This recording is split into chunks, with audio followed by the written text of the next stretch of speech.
Assalamualaikum warahmatullahi wabarakatuh. Kami dari kelompok 5 perpajakan dari kelas ekonomi syariah B semester 5. Hari ini kami mau membahas tentang pajak bumi dan bangunan.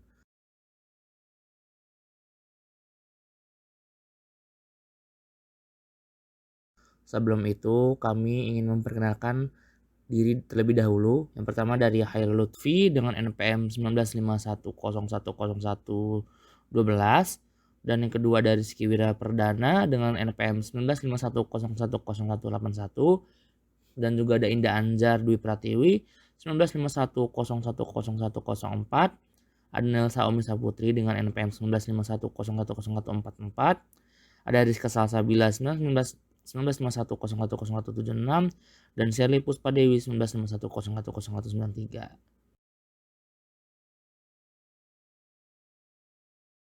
Pengertian pajak bumi dan bangunan atau PBB. Berdasarkan Undang-Undang Nomor 12 Tahun 1994 tentang perubahan atas Undang-Undang Nomor 12 Tahun 1985 tentang pajak bumi dan bangunan, menyatakan bahwa pajak bumi dan bangunan adalah pajak negara yang sebagian besar penerimaannya merupakan pendapatan daerah yang antara lain dipergunakan untuk penyediaan fasilitas yang juga dinikmati oleh pemerintah pusat dan pemerintah daerah. Menurut Siahaan, tahun 2010, pajak bumi dan bangunan atau PBB adalah pajak atas bumi dan bangunan yang diperoleh dan digunakan oleh suatu individu baik secara perorangan maupun badan. Asas, manfaat, dan subjek pajak bumi dan bangunan atau PBB. Asas PBB yang pertama memberikan kemudahan dan kesederhanaan. Yang kedua, adanya kepastian hukum. Yang ketiga, mudah dimengerti dan adil. Dan yang keempat, menghindari pajak berganda. Manfaat pajak bumi dan bangunan. Mendorong masyarakat untuk dapat memenuhi kewajibannya dalam membayar pajak. Menjalin sifat kegotong royongan pada masyarakat. Terciptanya masyarakat yang sejahtera. Menunjang hasil dari kekayaan negara, pendapatan daerah, serta pendapatan desa. Berperan dalam menentukan hasil pelaksanaan suatu pembangunan di daerah. Lalu, subjek pajak bumi dan bangunan atau PBB. Orang atau badan yang secara nyata mempunyai suatu hak atas bumi dan bangunan, atau memperoleh manfaat atas bumi dan atau memiliki, menguasai, dan atau memperoleh manfaat atas bangunan. Nilai jual objek pajak bumi dan bangunan atau PBB. Nilai jual objek pajak atau NJOP adalah harga rata-rata yang diperoleh dari transaksi jual beli yang terjadi secara wajar, dan bila mana tidak terdapat transaksi jual beli, nilai jual objek pajak ditentukan melalui perbandingan harga dengan objek lain yang sejenis, atau nilai perolehan baru, atau nilai jual objek pajak pengganti. Perbandingan harga dengan objek lain yang sejenis adalah suatu pendekatan metode penentuan nilai jual suatu objek pajak dengan cara membandingkannya dengan objek pajak lain sejenis yang letaknya berdekatan dan fungsinya sama dan telah diketahui harga jualnya.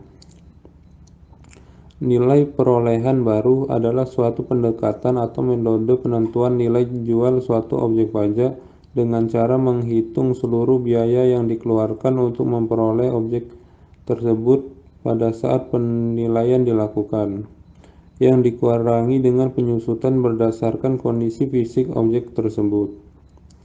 Nilai jual pengganti adalah suatu pendekatan atau metode penentuan nilai jual suatu objek pajak yang berdasarkan pada hasil produksi objek pajak tersebut. Berdasarkan klasifikasi objek yang menentukan besaran NJOP. 1. Objek pajak sektor perdesaan dan perkotaan. Kedua, objek pajak sektor perkebunan. Ketiga, objek pajak sektor pertambangan minyak dan gas bumi.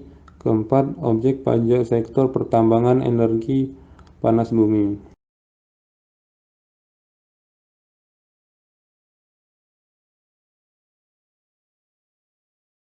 Tarif pajak bumi dan bangunan. Tarif pajak yang dikenakan atas objek pajak bumi dan bangunan adalah sebesar 0,5%. Dasar pengenaan pajak adalah nilai jual objek pajak atau NJOP. Berikut persentase untuk menentukan besarnya nilai jual kena pajak atau NJKP, yaitu pengenaan sebesar 20% apabila NJOP-nya kurang dari 1 miliar rupiah. Berlaku untuk objek pajak pertambangan dan objek pajak lainnya. Kedua, pengenaan sebesar 40% apabila NJOP-nya lebih besar atau sama dengan 1 miliar rupiah. Berlaku untuk objek pajak perkebunan, objek pajak kehutanan, dan objek pajak lainnya.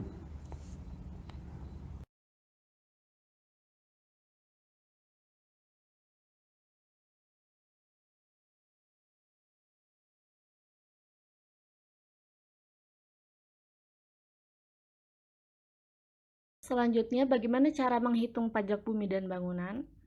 Di sini kami memiliki contoh diketahui NJOP suatu objek pajak adalah 10 juta, maka berapakah pajak bumi dan bangunannya? Langkah pertama yang harus dilakukan adalah mengetahui NJKP-nya. NJKP-nya sendiri adalah 20%. Jadi ketika ingin mencari NJKP adalah 20% dikalikan 10 juta, hasilnya adalah 2 juta. Kemudian kita menghitung PBB-nya dengan cara PBB sama dengan 0,5% dikalikan 2 juta menghasilkan 10.000. Jadi PBB yang harus dibayarkan adalah sebesar Rp10.000.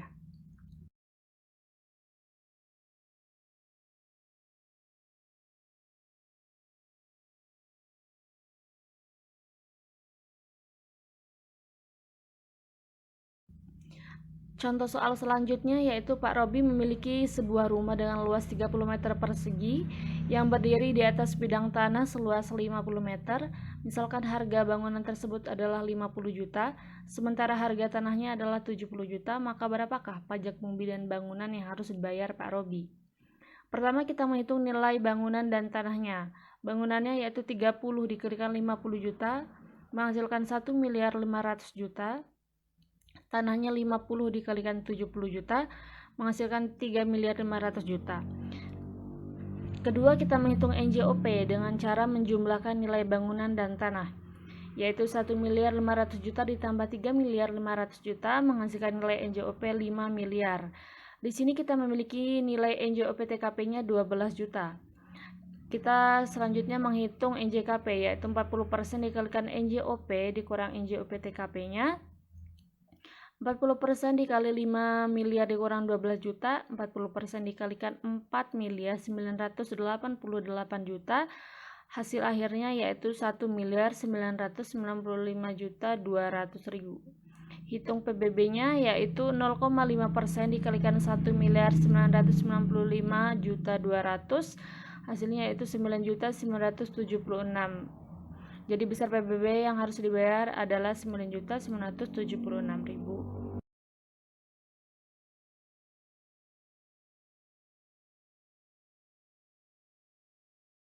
Contoh soal selanjutnya yaitu wajib pajak A mempunyai sebidang tanah dan bangunan yang NJOP-nya yaitu 50 juta dan NJOP TKP untuk daerah tersebut adalah 15 juta.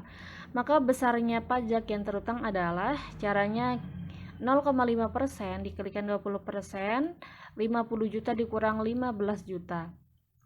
0,5% dikalikan 20% dikalikan dengan hasil kurung di atas yaitu 35 juta menghasilkan hasil akhir yaitu 35.000. Jadi besar pajak yang terutang adalah sebesar 35.000.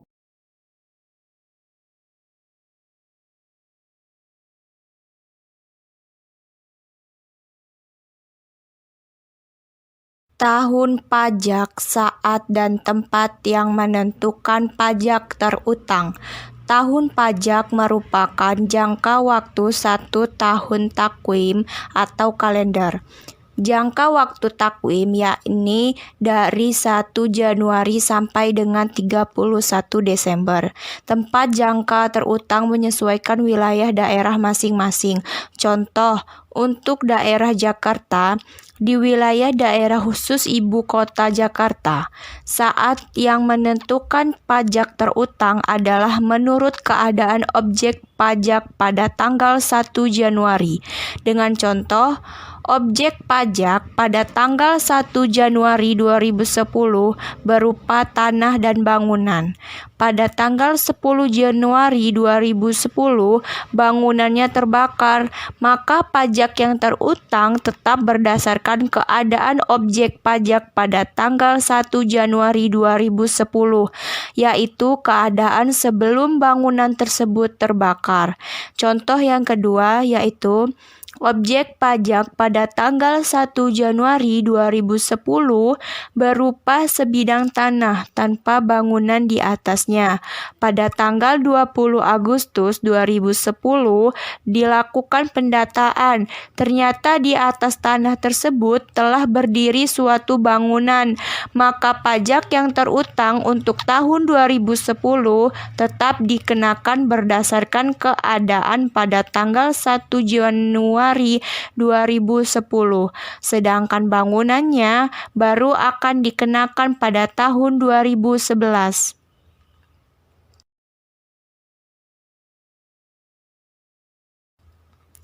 Surat Pemberitahuan Objek Pajak atau SPOP.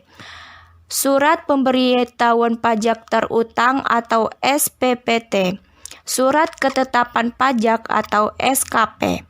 Surat Pemberitahuan Objek Pajak atau SPOP merupakan pendataan PBB perdesaan dan perkotaan dilakukan dengan menggunakan SPOP atau Surat Pemberitahuan Objek Pajak.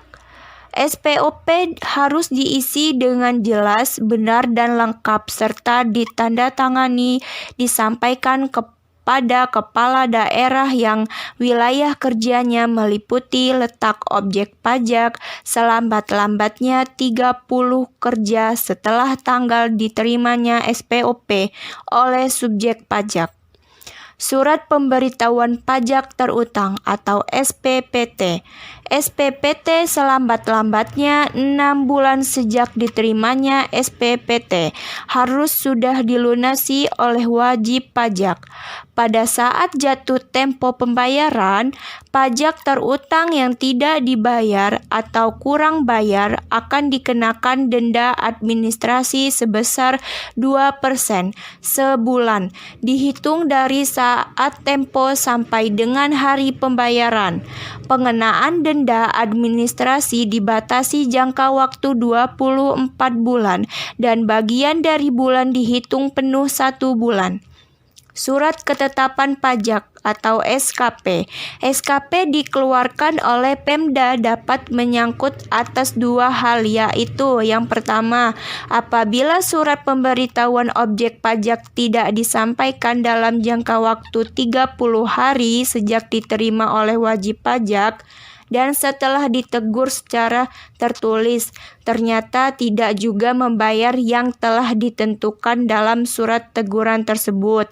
Yang kedua, apabila berdasarkan hasil pemeriksaan atau keterangan lain, ternyata jumlah pajak yang terutang lebih besar dari jumlah pajak yang dihitung berdasarkan SPOP yang disampaikan oleh wajib pajak.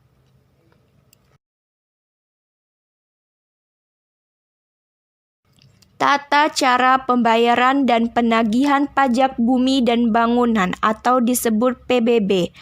Yang pertama, pajak yang terutang berdasarkan SPPT harus dilunasi selambat-lambatnya 6 bulan sejak tanggal diterimanya SPPT oleh wajib pajak.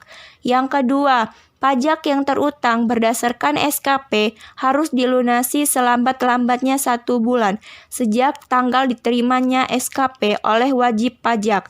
Yang ketiga, pajak terutang yang saat pada jatuh tempo pembayaran tidak dibayar atau kurang dibayar dikenakan denda administrasi sebesar 2% sebulan yang dihitung dari saat jatuh tempo sampai dengan hari pembayaran untuk jangka waktu paling lama 24 bulan.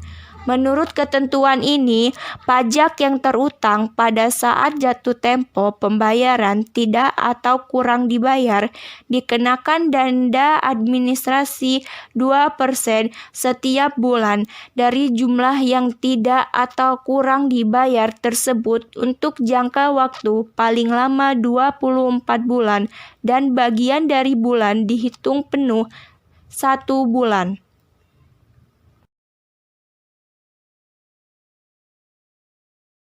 Selanjutnya ada contoh soal yaitu SPPT tahun pajak 2010 diterima oleh wajib pajak pada tanggal 1 Maret 2010 dengan pajak yang terutang sebesar Rp500.000 oleh wajib pajak baru dibayar pada tanggal 1 September 2010.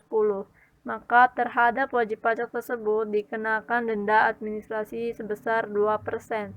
yakni 2% dikali dengan Rp500.000 sama dengan Rp10.000.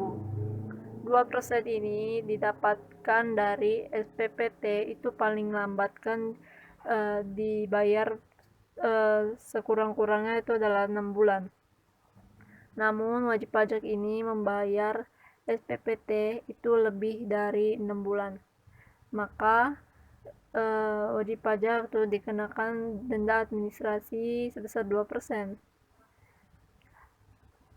Pajak yang terutang yang harus dibayar pada tanggal 1 September 2010, maka pokok pajak ditambah dengan denda administrasi, yaitu pokok pajaknya itu sebesar Rp500.000 atau pajak yang terutang itu sebesar Rp500.000 ditambah dengan denda administrasi yang telah dijumlahkan yaitu Rp10.000 sama dengan Rp510.000.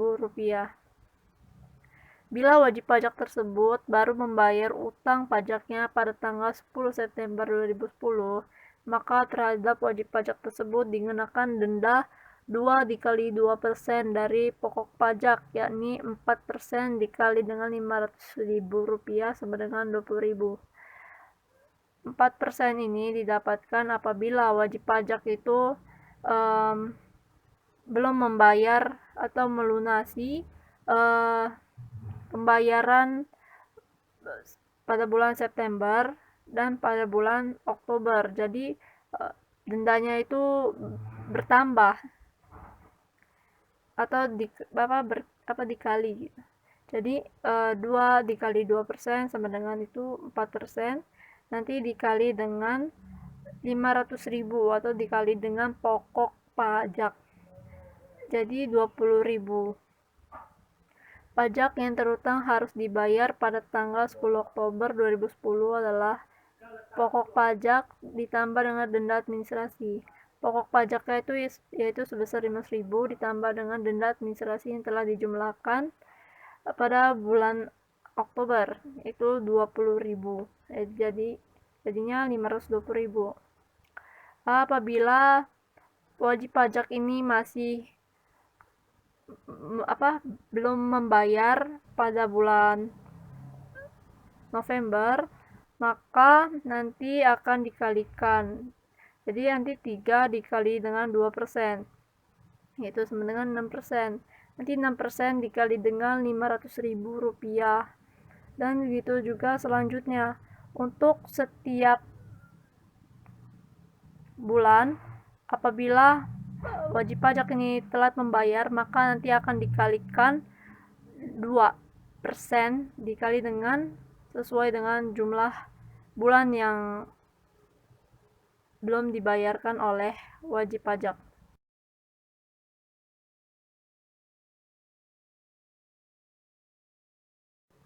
Denda administrasi sebagaimana dimaksud dalam nomor 3 di atas, ditambah dengan utang pajak yang belum atau kurang dibayar, ditagih dengan surat tagihan pajak (STP) yang harus dilunasi selambat-lambatnya 1 bulan sejak tanggal diterimanya STP oleh wajib pajak.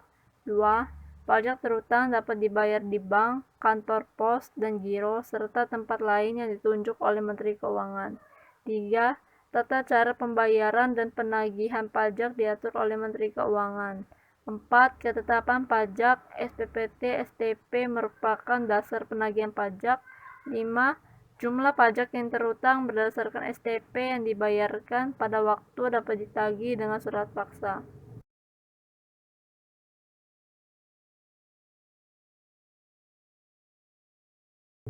Selanjutnya, sanksi dan denda PBB.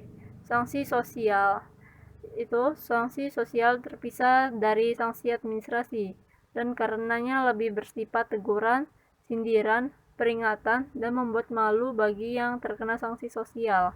Yang kedua, ada sanksi administrasi.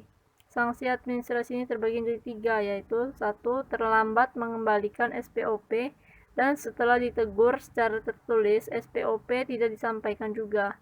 Wajib pajak akan ditagih pokok pajaknya ditambah dengan sanksi administrasi berupa denda 25% dari pajak terutang. Apabila mengisi SPOP tidak sesuai dengan kenyataannya, dan setelah pemeriksaan pajak terutang lebih kecil dari perhitungan data yang sebenarnya, pajak akan ditagih dengan jumlah selisih pajak terutang ditambah dengan sanksi administrasi sebesar 25% dari selisih tersebut. Yang ketiga, tidak membayar atau kurang bayar pajak terutang setelah jatuh tempo, maka wajib pajak akan ditagih sebesar jumlah yang belum dibayar, ditambah denda administrasi sebesar 2% sebulan.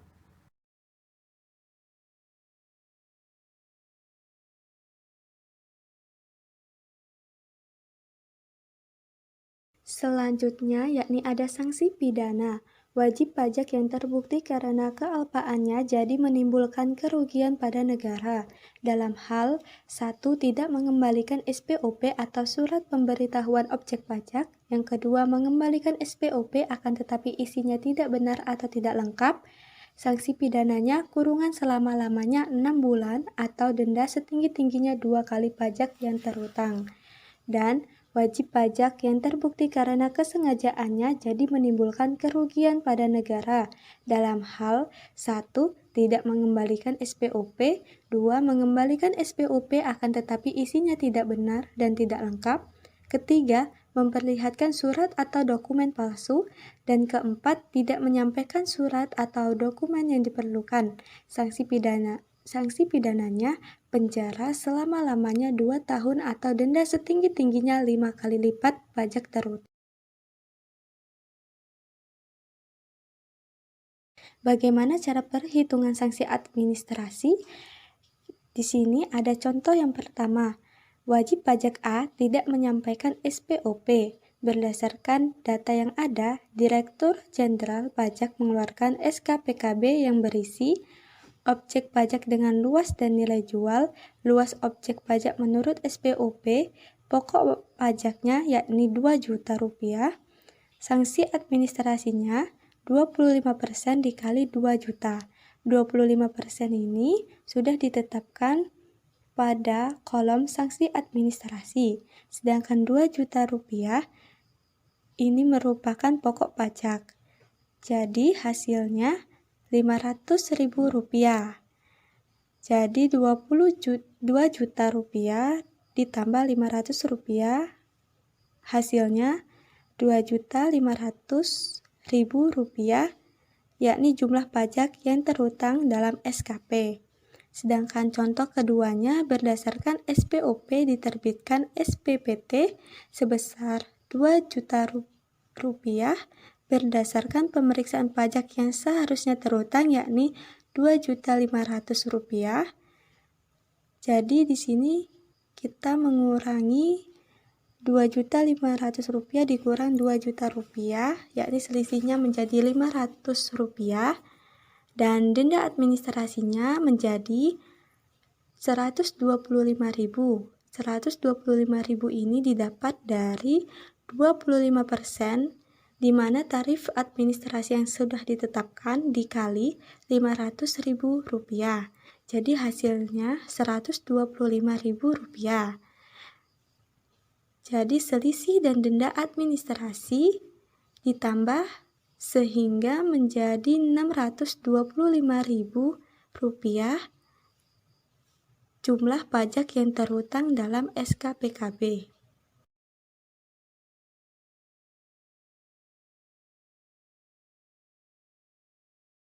PBB Perdesaan dan Perkotaan. PBB Perdesaan dan Perkotaan dihitung dengan cara PBB PP sama dengan tarif dikali NJOP dikurang NJOPTKP. Tarif PBB Perdesaan dan Perkotaan atau PP ditetapkan paling tinggi sebesar 0,3%. Tarif PBB Perdesaan dan Perkotaan ditetapkan dengan peraturan daerah. Besarnya NJOP sebagaimana dimaksud pada dasarnya ditetapkan setiap 3 tahun sekali. Untuk daerah tertentu yang perkembangan pembangunannya mengakibatkan kenaikan NJOP yang cukup besar. NJOP dapat ditetapkan setahun sekali. Penetapan besarnya NJOP ditetapkan oleh kepala daerah. Sementara besarnya nilai jual objek pajak tidak kena pajak atau NJOPTKP ditetapkan paling rendah sebesar Rp10 juta. Untuk setiap wajib pajak, NJOPTKP ditentukan oleh masing-masing pemerintah kabupaten atau kota dan ditetapkan dengan peraturan daerah. Terima kasih.